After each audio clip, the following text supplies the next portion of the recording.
பெற்றோர்களே, ஒரு குழந்தை வளர வேண்டுமென்றால் 2 பேர் முக்கியம். ஒன்று, நீங்கள் தான் முதல் பள்ளிக்கூடம்.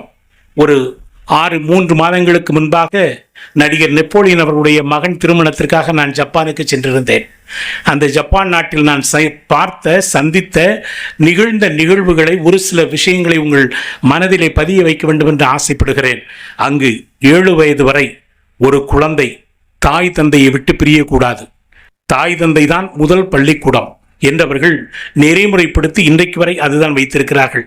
நான் 25 ஆண்டு காலத்திற்கு மேலாக தமிழ்நாட்டினுடைய இளைய சமூகத்தை ஏறத்தாழ 20 லட்சம் மாணவர்களை சந்தித்து வந்திருக்கிறேன், பேசி வந்திருக்கிறேன். நக்கீரன், நப்பூதன், நன்னாதன், நப்பசலை, ஒக்கூர், மாசாத்தி, ஒன்சாத்தன், தற்கோ, இளங்கோ, ஆண்பார், தேகும், அரபி முதல் முக்கடியும், தேன்பாலும், தெய்வ தமிழுக்கடித்திட்ட கம்பன், இவர்கள் ஊனோடும் உயிரோடும் ஊட்டி வளர்த்த அமிழ்தான தமிழ் மீது ஆணையாக சொல்லுகிறேன்.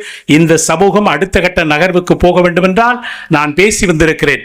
புகை பிடிக்காதீர்கள், சிறுநீர் கழிக்காதீர்கள், அசுத்தம் செய்யாதீர்கள், அலைபேசியை அணைத்து வையுங்கள், வரிசையாக நில்லுங்கள், பூக்களை பறிக்காதீர்கள் என்று அறிவிப்பு பலகைகளே இல்லாத ஒரு சமூகமாக, அறிவிப்பு பலகைகளே இல்லாத ஒரு நாட்டை உருவாக்கக்கூடிய சமூகம் தமிழ் சமூகமாக இருக்க வேண்டும் என்று பேசி வந்திருக்கிறேன். ஆனால் 21ஆம் நூற்றாண்டில் ஜப்பான் நாட்டில் எந்த அறிவிப்பு பலகைகளும் இல்லாத ஒரு சமூகம் வளர்ந்து கொண்டிருக்கிறது என்பதை நீங்கள் மறந்துவிடக்கூடாது.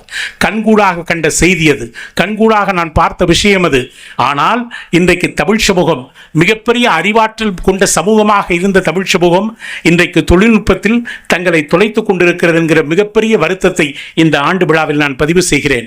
எந்த குழந்தையும் ஜப்பான் நாட்டில் 2 வயதில் அலைபேசியை கையில் எடுத்துக்கொண்டு என் குழந்தை இவ்வளவு அழகாக அலைபேசி இந்த வயதிலேயே கையாளுகிறது என்று அங்கிருக்கிற எந்த பெற்றோர்களும் மகிழ்வதில்லை.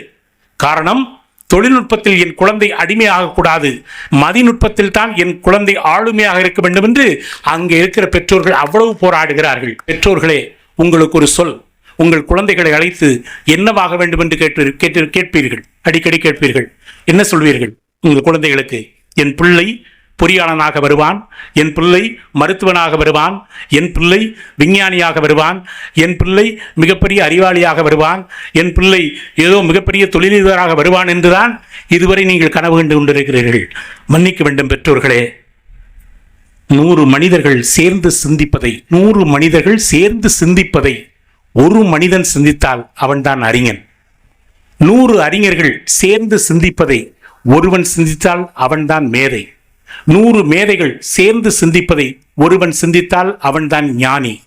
100 ஞானிகள் சேர்ந்து சிந்திப்பதை ஒருவன் சிந்தித்தால் அவன்தான் இறைவன். இப்போது சொல்லுங்கள், உங்கள் குழந்தை அறிஞனா, மேதையா, ஞானியா, இறைவனா என்கிற கேள்வியை உங்கள் குழந்தைகளுக்கு விட்டு போங்கள். உங்கள் குழந்தைகள் அல்ல. Your children are not your children, they may come through you but not from you என்று கலீல் கிப்ரான், உங்கள் குழந்தைகள் அல்ல, உங்கள் குழந்தைகள் உங்கள் வாயிலாக வந்திருக்கலாம், ஆனால் உங்களுக்காக வரவில்லை என்று 100 ஆண்டுகளுக்கு முன்பு கலீல் கிப்ரான் பதிவு செய்தான் லெபனான் பள்ளத்தாக்கில் அவரது கொண்டு. அதைத்தான் உங்களுக்கு சொல்லுகிறேன். ஒன்றை மாத்திரம் மறந்து விடாதீர்கள், உங்கள் குழந்தை நல்ல மாணவனாக இருக்கிறான் என்று மகிழ வேண்டாம். மதிப்பெண்களின் மீது கட்டப்படுகிற மாணவன் அல்ல, மதிப்பீடுகளின் மீது கட்டப்படுகிற மாணவன் தான் உண்மையான மாணவன். ஒரு நதி எந்த திசையை நோக்கி போகிறது என்பதல்ல முக்கியம், ஒரு நதி எங்கு நோக்கி போகிறது என்பதுதான் முக்கியம். ஒரு மாணவனாக இருக்கிறானா என்பதல்ல முக்கியம், அவன் மனிதனாக இருக்கிறானா என்பதுதான் முக்கியம். இந்த உலகத்தில் நீங்கள் உங்கள் குழந்தைகளுக்கு சொத்து சேர்த்து வைத்திருக்கிறீர்கள். வீடு கட்டி கொடுங்கள், நிலம் வாங்கி கொடுங்கள், செல்வத்தை வைத்துக் கொள்ளுங்கள், எல்லாவற்றையும் கொடுங்கள், அவையெல்லாம் தான சொத்து. ஆனால் உங்கள் குழந்தைகளுக்கு உருவமில்லாத ஒரு சொத்து உண்டு. அந்த சொத்து தான் உங்களுடைய பழக்க வழக்கம், நல்ல ஒழுக்கம், பண்பு நலன்கள் தான் உருவமில்லாத சொத்து. இந்த சொத்தை என்றைக்கு உங்கள் குழந்தைகளுக்கு மிகச்சரியாக நீங்கள் கடத்துகிறீர்களோ, உங்கள் குழந்தைகளுக்கு எப்படி இந்த ஒழுக்கத்தையும் இந்த கல்வியையும் இந்த பண்பாட்டையும் கலையையும் மிகச்சரியாக உங்கள் குழந்தைகளுக்கு கொடுக்கிறீர்களோ, உங்கள் முதுமை நிறைவானதாக இருக்கும். இல்லை என்றால் சீனா இன்றைக்கு உலக வல்லரசுகளில் ஒன்றாக மாறிக்கொண்டிருக்கிற சீனாவில் நாம் பயன்படுத்துகிற 10 பொருட்களில் 7 பொருட்கள் இன்றைக்கு சீனாவினுடையது. நாம் இன்றைக்கு பயன்படுத்துகிற 10 பொருட்களில் 7 பொருட்கள் சீனாவினுடையது. அங்கு இன்றைக்கு நடக்கிற அவலம் என்ன தெரியுமா? மிகப்பெரிய வியாபாரம். அவர்கள் உலக வணிகத்தை கட்டமைக்கிறார்களோ இல்லையோ, அவர்கள் நாட்டில் இன்றைக்கு முதியோர் இல்லங்கள் அதிகமாக பெருத்து கொண்டிருக்கிறது என்பதை உங்கள் கவனத்திற்கு கொண்டு வருகிறேன். உங்கள் குழந்தைகளை நீங்கள் சரியாக வளர்க்கவில்லை என்றால் 2 நடக்கும். ஒன்று நீங்கள் முதியோர் இல்லத்தில் இருப்பீர்கள், இன்னொன்று உங்கள் பிள்ளைகள் சிறைச்சாலைகளில் இருப்பார்கள். இது முரண்பாடான உலகம், தொழில் சமூகம், தொழில்நுட்ப சமூகத்தில் வாழ்ந்து கொண்டிருக்கிறோம். உங்கள் குழந்தைகளை மிகச்சரியாக அரவணைத்து மிகச்சரியாக உறவுகளை நீங்கள் என்றைக்கு அவர்களோடு பிணைத்து, எங்கள் குழந்தைகள் இந்த சமூகத்தினுடைய நலனுக்காக தங்களுடைய வாழ்க்கையை மேம்படுத்துவதற்காக கல்வி கற்க வேண்டும், வாழ வேண்டும் என்று என்றைக்கு நினைக்கிறீர்களோ அதுதான் சமூகம் நல்ல சமூகமாக மாறும். நான் எல்லா இடத்திலும் சொல்லுகிற ஒரு விஷயத்தை சொல்லுகிறேன். உங்கள் குழந்தைகளுக்கு 7 விஷயங்களை மறக்காமல் கற்றுக் கொடுங்கள். வருடத்திற்கு ஒரு முறை உங்கள் குழந்தைகளை அனாதை இல்லங்களுக்கும் முதியோர் இல்லங்களுக்கும் அழைத்து சென்று வாருங்கள். 6 மாதத்திற்கு ஒரு முறை அருகில் இருக்கிற மருத்துவமனைக்கு சென்று காண்பித்து விட்டு வாருங்கள். 3 மாதத்திற்கு ஒரு முறை உங்கள் குழந்தைகளோடு எங்காவது சற்று தொலைதூரம் பயணம் செய்துவிட்டு வாருங்கள். 2 மாதத்துக்கு ஒரு முறை உங்கள் குழந்தை படிக்கிறானோ இல்லையோ ஒரு நல்ல புத்தகத்தை வாங்கி வீட்டிலே சேமித்து வையுங்கள். மாதத்திற்கு ஒரு முறை யாருடனும் பேசாமல் காலை 6 மணி முதல் மாலை 6 மணி வரை மௌன விரதம் இருக்க கற்றுக் கொடுங்கள். வாரத்திற்கு ஒரு முறை உங்கள் வீட்டு கழிவறைகளை உங்கள் குழந்தைகளையே கழுவச் சொல்லுங்கள்.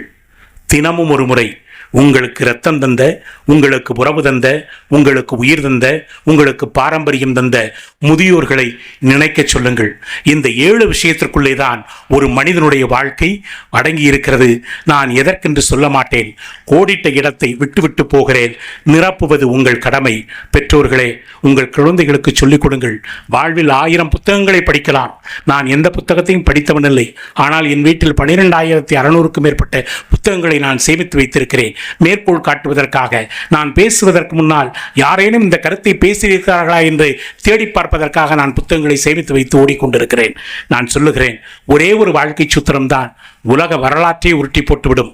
10 வயதில் உங்கள் குழந்தை அறியாமையோடு இருக்கலாம், 20 வயதில் அழகோடு இருக்கட்டும், 30 வயதில் எல்லாவற்றையும் கற்றுக்கொண்ட ஆற்றலோடு இருக்கட்டும், 40 வயதில் கற்றுக்கொண்ட ஆற்றலோடு பொருளாதாரத்தை சேர்த்து 40 வயதில் செல்வத்தோடு இருக்கட்டும், 50 வயதில் அனைத்தையும் கற்றுக்கொண்ட அனுபவத்தோடு இருக்கட்டும், 60 வயதில் அமைதியோடு இரு, 70 வயதில் சந்ததியோடு இரு, 80 வயதில் சன்னதியோடு இரு, 90 வயதிற்கு மேல் இருந்தால் நிம்மதியோடு இரு. இந்த வாழ்க்கை சூத்திரத்தை உங்கள் குழந்தைகளுக்கு என்றைக்கு நீங்கள் கொடுக்கிறீர்களோ, இந்த வாழ்க்கை சூத்திரத்தை தொடர்ந்து உங்கள் குழந்தைகளுக்கு எப்படி பயன்படுத்த வைக்கிறீர்களோ அது குறித்து தான் உங்கள் குழந்தை அற்புதமாக வளரும். எனவே உங்கள் குழந்தை பெரிய படிப்பாளியாக, மகாத்மாவாக, காமராஜராக, கக்கனாக வர வேண்டாம். இந்த மண்ணில் வாழுகிற காலம் வரை ஒரு நல்ல மனிதனாக தன்னுடைய வாழ்க்கையை பதிவு செய்ய வேண்டும். அதற்கு பதிவு செய்வதற்கு மனிதனை மனிதனாக காட்டக்கூடிய ஆற்றல் கல்விக்கு மட்டும்தான் உண்டு. இந்த இடத்திலிருந்து உங்களுடைய வாழ்க்கையை தொடங்குங்கள். வரலாறு நிச்சயம் உங்களை வரவேற்கும். சீனர்களைப் போல வணிகத்திலும், யூதர்களைப் போல செல்வத்திலும் தமிழ் சமூகம் அடுத்த கட்ட நகர்வுக்கு வர வேண்டும் என்கிற விஷயத்தை மனதில் வைத்துக்கொண்டு படிக்க வேண்டும். பெற்றோர்களே, உங்கள் குழந்தைகளை நீங்கள் எவ்வளவுக்கு அரவணைக்கிறீர்களோ அப்பொழுதுதான் உங்கள் முதுமை பலமாகவும் குடும்ப உறவு சரியாகவும் இருக்கும் என்று பிச்சிப்பூ சொற்களால் உச்சி முகந்து மெச்சி மகிழ்ந்து இந்த சின்ன மணி நேரத்தில் நான் எதை சொன்னேன், எதை விட்டேன் என்று எனக்கு தெரியாது. எனவே சந்துக்குள் கலைஞரை விளக்கத்தை நிர்மாணித்து விடக்கூடாது. சண்டாளத்தனத்திற்காக சந்ததிகளை வளர்த்து விடக்கூடாது. சவப்பெட்டிக்காக மரங்கள் வளர்ந்து விடக்கூடாது என்கிற எச்சரிக்கையோடு உங்களிடத்தில் விடைபெறுகிறேன். வேர்களைப் போலல்ல, கவிஞனாக இருந்து உங்களை வாழ்த்துகிறேன். உங்கள் காடுகளில் இனி மழை விழுகட்டும், உங்கள் கணக்குகளில் இனி பிழை விலகட்டும். வைகரை பொழுதின் வாசனை அரும்புகளே, வளர் உரைகளே, மணிப்புறாக்களே, மயக்க விழிகளே, பன்னீர் நதிகளே, பனிமலை தீவுகளே, விடியல் குயில்களே, விடி விளக்குகளே, உங்கள் விடுதலைக்கான நித்திய பாடலை சத்தியத்திற்கு சாட்சியம் சொல்வது மாதிரி மீண்டும் ஒரு முறை வருகிற போது விடுதலைக்கான நித்திய பாடலை நானே பாடுவேன் என்கிற உணர்வோடு விடைபெறுகிறேன். வேர்களைப் போலல்ல, கிளைகளைப் போல. கிளைகள் முறிந்தால் மீண்டும் திளைர்க்கும் துளிர்க்கும் என்கிற நம்பிக்கையோடு விடைபெறுகிறேன். நன்றி, வணக்கம்.